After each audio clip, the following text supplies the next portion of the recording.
When we normally use the word information, our meaning is colloquial.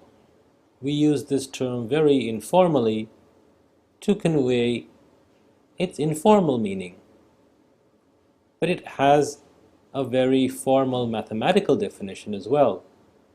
For a really enjoyable explanation of the formal meaning of information and its history, a recent book by James Gleick is highly recommended.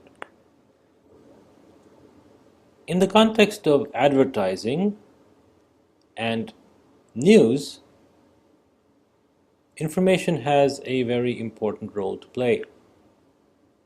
Many of you will remember the scandal that broke last year in the British media world, and you may have wondered, like I did, why did these people do these obviously illegal things?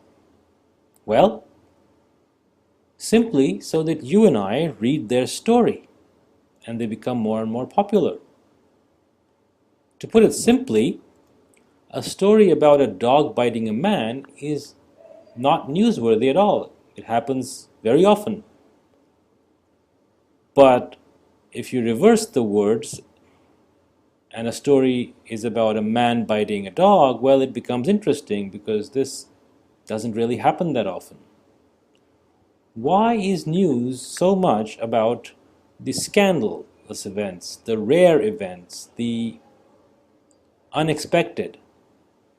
As it turns out, Claude Shannon, in his famous 1948 theory about communications, defined the term information formally as being related to surprise. In particular, a message informing us that some event has occurred, an event which normally has probability p of occurring, while such a message conveys a precise information content, which Shannon argued was exactly minus log of p.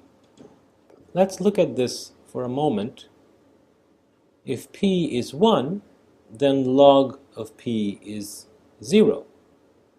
So a message that informs us that an event which is guaranteed to occur has actually occurred is not really telling us anything new. So the information content is 0. On the other hand, if p is close to 0, that means the event is very rare, then minus log p is a very large number, telling us that a rare event conveys a large amount of information.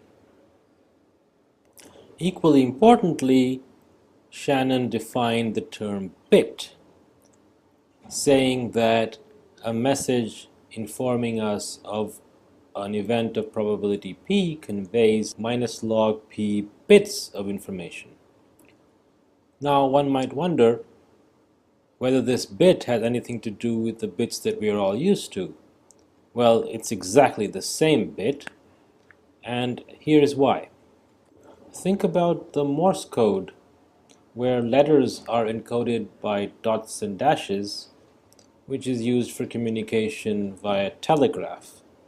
Outdated now, but very common at the time of Shannon. Notice that letters E, A, I, which are the most common letters in the language, are encoded with a small number of symbols, whereas less common letters are encoded with longer sequences. Similarly, notice that the more common words in language itself have the shorter spellings, and the rarer words have longer spellings.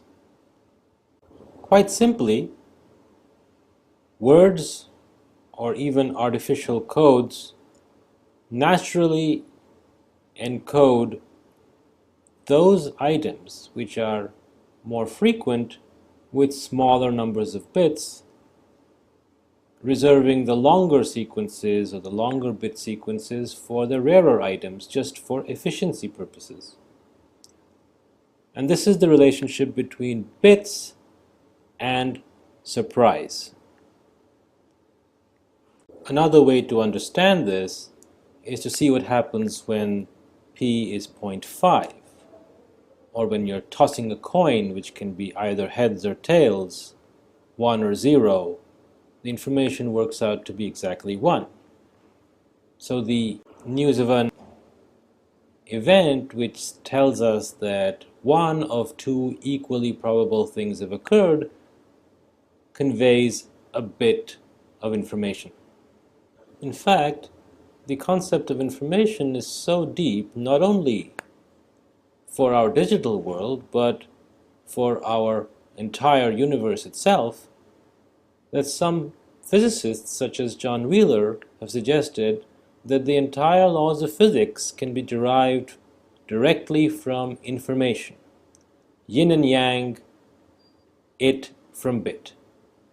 Well, all that sounds very interesting, but let's now return to our discussion about news, newspapers, and what it takes to make news sell.